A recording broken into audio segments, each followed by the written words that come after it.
Hey, good morning, everybody. Welcome back to another video. Well, today's the day we all been waiting on. The big debut tonight for the TV series Masters of the Air. It's been like probably close to 8 years in the making. It seems like it anyway. And last couple of years, everybody's been posting on Facebook, hey, they're getting ready to release Masters of the Air. It's going to be on this year. And if I had $1 for every time I seen that post, I could buy my own B-17. But today's video, since it's the debut of Masters of the Air, I decided to get out some of my Army Air Corps equipment and uniforms and just show you what basically what the Army Air Corps would have wore and used in the B-17s during the war. So here we go. Let me take you in here and show you a nice collection. Okay, I'm going to show you a detailed model of a B-17. This here is from Franklin Mint. I bought this a long time ago, and it's the Memphis Belle, probably the most famous B-17 of the war. All right, the B-17 bomber was an American 4-engine heavy bomber. During the war, they built 12,731 B-17s, and about 4,735 were lost during the war. And every time a B-17 went down, 10 men died. It had a crew of 10. You had your pilot and co-pilot would be right in here. And you would have your radio operator would be behind the pilot and your navigator. And then your bombardier would be up here in the bubble with his Norton bomb sight. And then you had a top ball turret gunner, and then you had a ball turret gunner under the bottom right here, and each one of those would have two 50 caliber machine guns on it. And back here you would have a rear gunner. He would also have two 50 caliber machine guns, and you would also have two waist gunners, one on this side right here, that was an open area, and one right here. Each one of those would have a single 50 caliber machine gun. And the B-17 first flight was in July of 1935, and it was introduced in April of 1938, and they were built by Boeing. The U.S. Army Air Corps had the greatest loss of any branch of the service.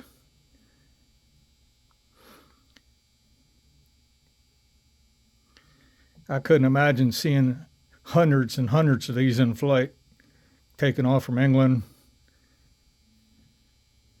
It was just an incredible airplane. It's called the Flying Fortress.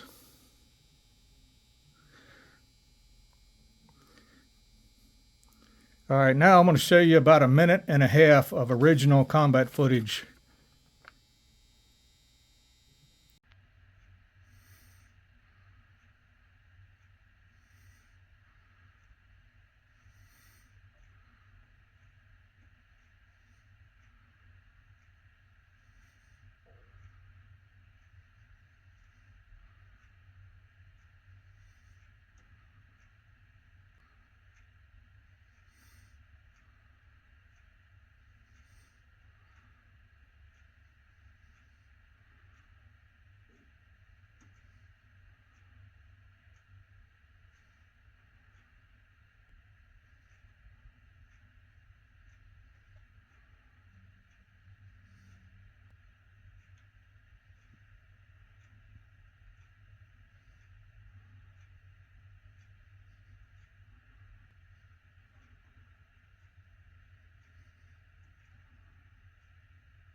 All right, here's my mannequin I have. Start out with my model, my B-17. Got that flying right above it. It's got one of the props broke off. A friend of mine gave me that. All right, here's the mannequin I have. Army Air Corps gunner.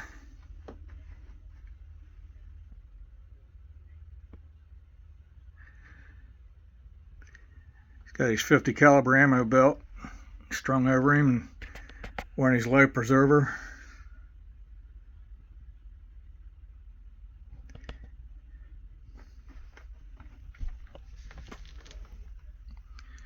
He's holding his reserve chute pack. There's another reserve chute.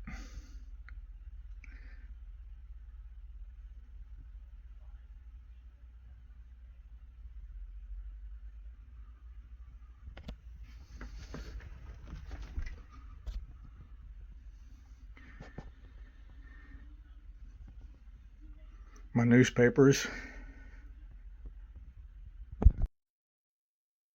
All right, now I want to start out with some different parachutes.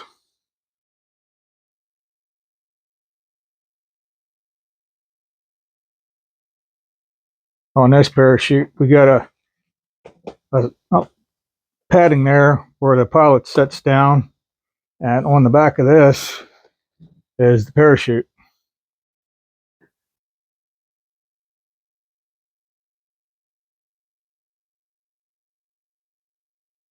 As you can see, it's got elastic bands, and when the pilot pulls his release, this here, it's got a cable to it, and inside here it would come out and the parachute would just pop out.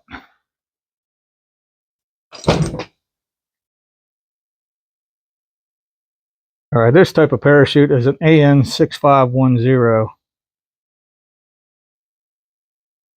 and it's dated August 1942.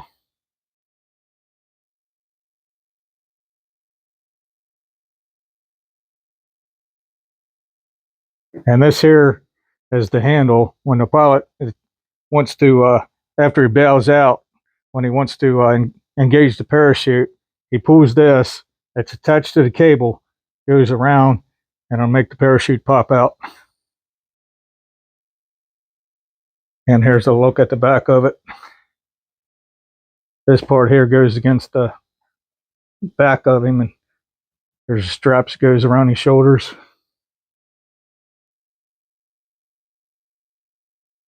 Now here's another parachute pack. This one's dated June 42.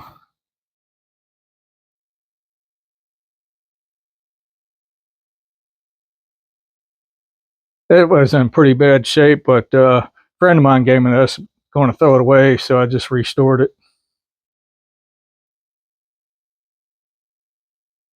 What I did, I just put some foam inside of it to make it puff out a little, and makes a nice little display. All right, here's the reserve chute. You can see it's got a yellow band here. It was either yellow or red, and it would correspond to the different harness that they had to wear. So this one's yellow, so they would have to wear the yellow harness. It would have a little yellow band on it. This one's dated 44. Yeah, you can see how rough condition it is, but it was free, so I just, like I say, put some stuffing in it just for display. You can see it's missing the hooks that hooked onto the harness. And they had each parachute had a little pouch right here for like a little booklet for an inspection booklet.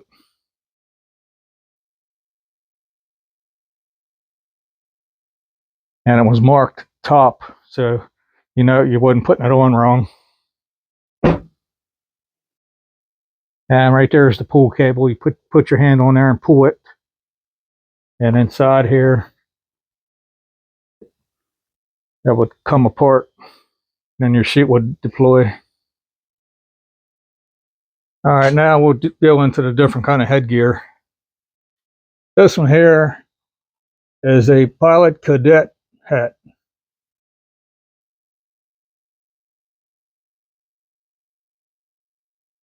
You see on the back there the chin strap. It's in really nice shape. It's got the blue band on it, and it'll have the Army Air Corps insignia on the top of it instead of an officer's insignia.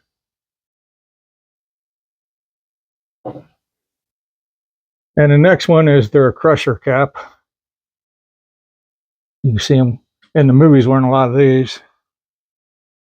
This is a summer one. It's khaki. And the winter one would be the darker. And it's got the headphones on it, and this will plug into the system. And here's the flak helmet that they would have wore.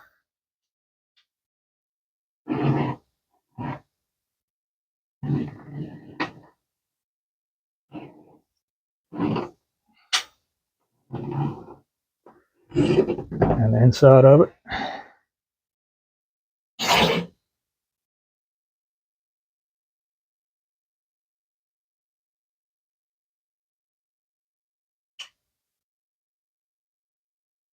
Now, excuse me, now we'll move into the summer flying helmet. Made out of cloth, got the avionics in it.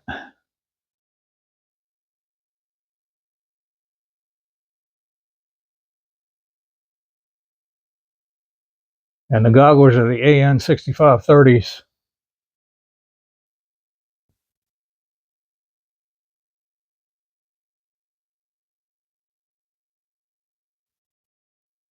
All right, this is the winter one. Got the dark brown leather, avionics in it.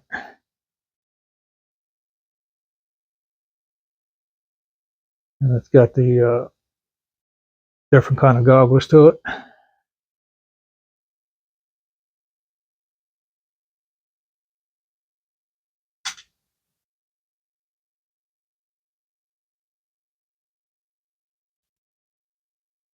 All right, now we're getting into the May West life preservers.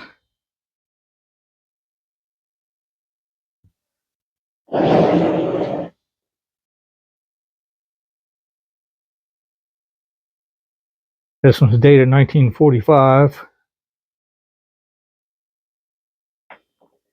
Each side had a CO2 cartridge, one there and one there, and it's got the pull strings there where you pop them down and it ignites a CO2 cartridge and blows up the life preserver. And the back of it. A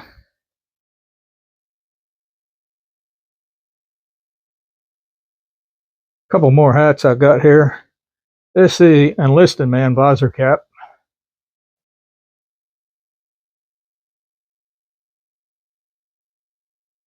You can tell it's enlisted. It's got the enlisted man disc right there. And then for the inside, probably the best one I ever owned.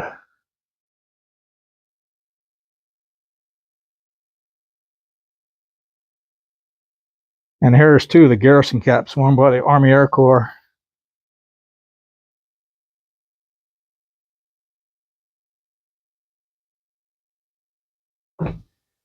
This one here has got a sterling silver Army Air Corps insignia on it. It says sterling on the back. And on the inside of them,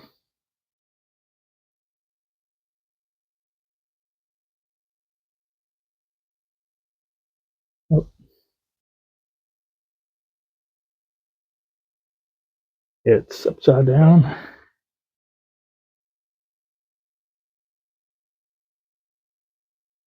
Just the size on them. All right, here's a pillowcase cover that the guys would have bought in the PX and sent them home to either their mother or girlfriends or the wives. And this one here, it's got a cloth insignia that says mother on the front. Flip it over and it's a mirror. Got the Army Air Corps piping around it. It says mother. And these here were hung in the homes at home, just to signify that they had a member that was serving in the Army Air Corps.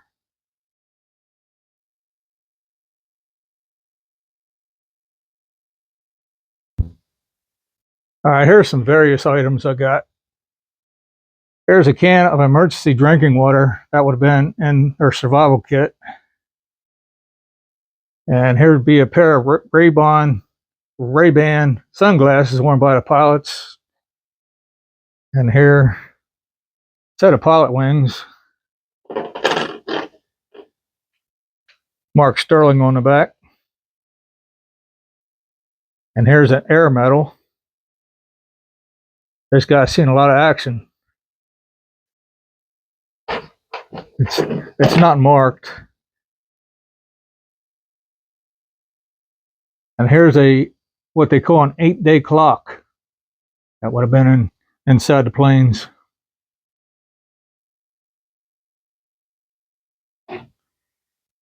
And I just got a couple different things in the Riker mounts here.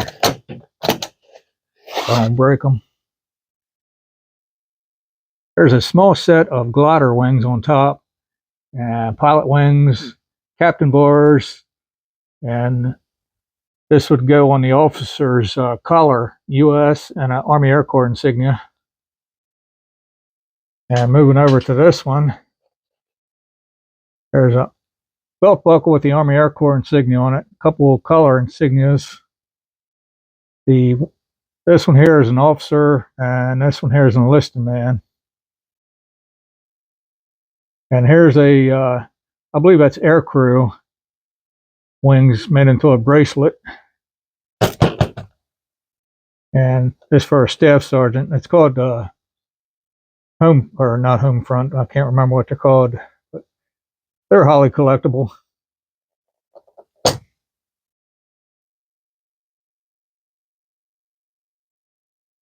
All right, now we're looking at a flak vest. This thing's really heavy.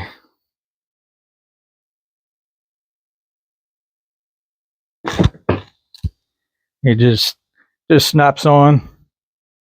This is for the groin area.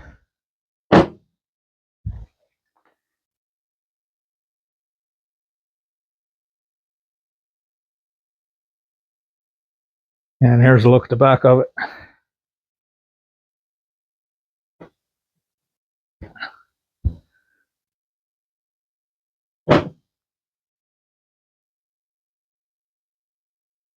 All right, now we're looking at what's called a kit bag.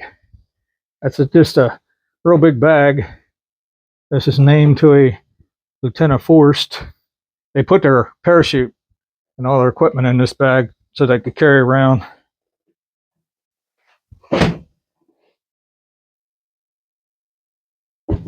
So it's aviator's kit bag, property of U.S. government. And here's a pilot's kneeboard. When he's flying, he would strap it around his knee.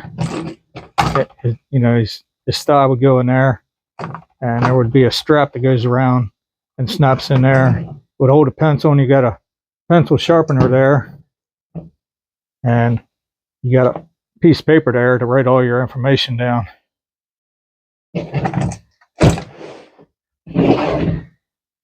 Now here we got what's called a bailout bottle. This would give the person a couple minutes of oxygen when he's falling from the sky.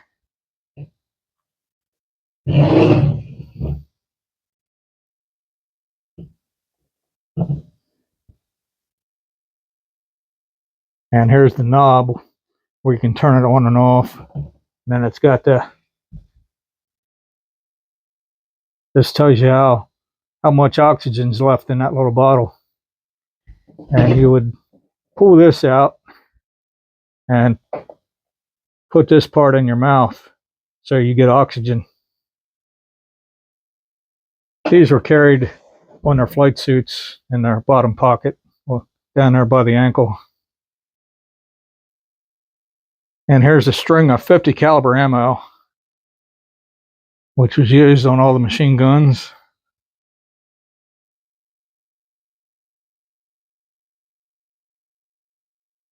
And this is not live ammo, it's just dummy put together ammo. And here's a staff sergeant uniform of the Army Air Corps. He was in the 5th Air Force, staff sergeant, overseas stripes, Army Air Corps insignia, U.S. insignia, staff sergeant on that. And there's a specialty patch that would have went on the sleeve.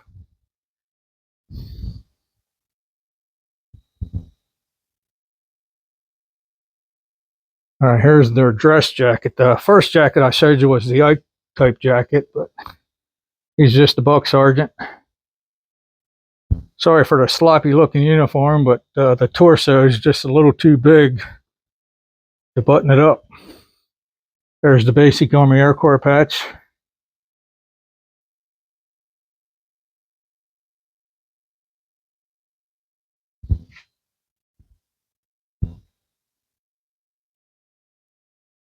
All right, here's more of my Army Air Corps patches.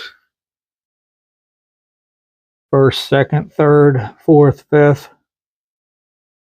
6th, 7th, 8th, 9th, and 10th Air Forces. And we got the 11th, 12th, 13th, and 14th. Also flew with the Flying Tigers, 15th and 20th. And then here's your specialty ratings that would have went on the bottom of the sleeve. Now I'll show you some of my patches. If you see this on a chevron, that means it's cadets. And there's one, and there's one. And I got a couple 8th Air Force patches. A couple of them are bullions. That's cotton. And there's some kind of certificate. All right, that's it for the video. Hope you liked it. If you liked it, please hit the like button, ring that notification bell, and please subscribe to my channel. Until then, see you on the next video. Have a good weekend.